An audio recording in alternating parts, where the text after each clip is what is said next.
let's break down the causes of any kind of disease in the body, and more particularly, you're worried about the mouth because you're watching this video, right?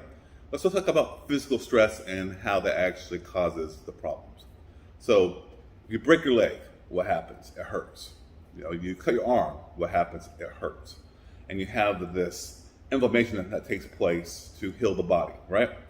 Now, because the tooth is a hard structure and cannot be regenerated in the body itself, once you have the physical trauma, which changes the form or shape or integrity of that tooth, now we have to think about how we restore that tooth back to health, right?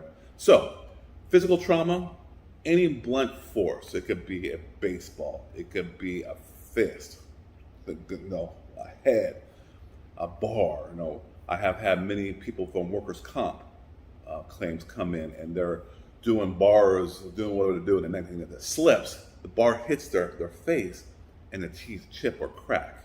And depending on how severe that crack is, it could be very superficial, very minimal type of work needs to be done, very little pain would be needed. You can have some moderate crack or a very severe crack, right? And the difference between those two is severe is all the way down to the nerve. The nerve is exposed, and now we're talking about extreme pain, where we got to do more extreme restorations, root canal, crowns, implants perhaps. Moderate is not all the way down to the actual nerve itself. However, it's sensitive enough to know that, hey, there's a problem, and you're going to have to probably most likely take care of it with some kind of crown. Hopefully, a root canal can be avoided. So again, there's a severity of trauma, but trauma is definitely a way you can actually have a toothache. All right. So be careful out there. Just know that's one of the ways. All right. If you have any issues, come see us, my team of doctors, myself, and we'll make sure that we'll take care of you.